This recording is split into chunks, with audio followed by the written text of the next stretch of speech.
नमस्कार, सुस्वागतम, वेलकम, अभिनंदन। हर समय झूठ का मखोटा नहीं पहना जा सकता।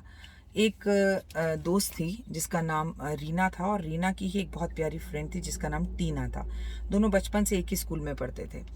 एक्चुअली दोनों मिडिल क्लास फैमिली की थी, ना बहुत अमीर ना बहुत गरीब, लेकिन दोनों की शादी हुई। एक का प्रेम विवाह हुआ और एक की घर वालों ने अरेंज मैरिज करी। जिसका प्रेम विवाह हुआ वो अपने पति के साथ विदेश चली गई और विदेश जाकर शांति से रहने लगी। लेकिन जिसका विवाह घर वालों ने करवाया उसके जीवन में बहुत सारी परेशानियां थी, जैसे सास ससुर से नहीं बनती थी, जैसे घर में बड़े झगड़े हुआ करते थे। तो जब भी दोनों को टाइम मिलता, हालांकि अमेरिका में थी वो, अमेरिका और हिंदुस्तान का टाइम में ऐसा फ़र्क था कि वो बहुत ज़्यादा खुलकर बात नहीं कर पाते थे, क्योंकि एक जगह दिन एक जगह रात होती थी। लेकिन कभी भी उन्हें मेल करने का समय मिलता था, कुछ मिलता था, तो अपनी अपनी गृहस्थी की बातें बताती थी। जो लड़की दिल्ली के अंदर थी उसके साथ ये समस्या थी कि उसके सास ससुर से बहुत तंग करते। तो वो जब भी मौका मिलता उसे अपने सास ससुर की बातें बताती, तकलीफ़ों के बारे में बताती। तो अमेरिका बैठी हुई सहेली हमेशा ये कहती, चल कोई ना, कितने दिन जिंदा रहेंगे, तू सेवा कर ले, तू पॉजिटिव रहे, कोई बात नहीं, तू अपने पति को समझाने की कोशिश कर।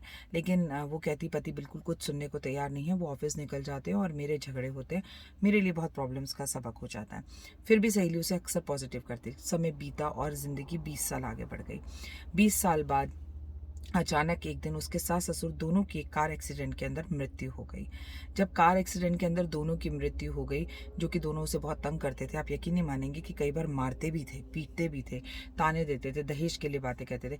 फिर भी इसने जो है अंतिम संस्कार सब कुछ बहुत अच्छे से किया, अपने जो नियम भारतीय सभ्यता संस्कृति के सब निभाए। लेकिन जिस दिन 13वीं थी उस दिन इसकी सहेली को ये बात बारे में पता चला कि उसके सास ससुर गुजर गए हैं। उसने अपने दोस्त को कॉल किया और पूछा, तू कहाँ है? बोली घर पर हूँ। नंदे तो नहीं है? नहीं है। फ्रेंड्स तो नहीं है? बोली नहीं है।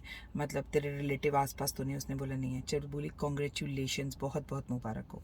आप सोच रहे होंगे कि जो अमेरिका में सहेली रहती है वो गंदी है, खराब है, और मतलब उसके सास ससुर के मरने पर उसे खुश हो रहा है, तो नहीं।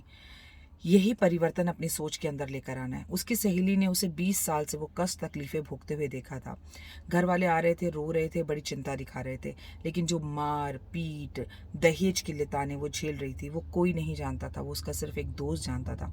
उस दोस्त ने मुस्कुराकर कहा, I am so happy, uncle aunty की डेथ हुई, बहुत दुख हुआ, लेकिन तुझे तेरे कष्टों से मुक्ति मिल गई, इसके लिए मैं भगवान को लाख लाख शुक्रिया अदा करती हूँ। क्या आपके पास भी ऐसा कोई दोस्त है आपका, जो आपके पीछे, दुख के पीछे छुपे हुए सुख को पहचान सके, या आपके सुख के पीछे छुपे हुए जो झूठी हंसी आप समाज के सामने हंसते हैं उस दुख को जान सके? और नहीं है तो ऐसा एक दोस्त ज़रूर बनाएं, क्योंकि सच्चा दोस्त होना बहुत ज़रूरी है। कई बार आपको बड़े टाइट हग की ज़रूरत होती है, कई बार दूर बैठे हुए रिश्ते भी आपको ज़िंदगी में ऑक्सीजन देने का काम करते हैं। पास रहने से कोई रिश्ता खास नहीं होता, तुम दिल के इतने पास हो कि दूरियों का एहसास नहीं होता। जय माता दी।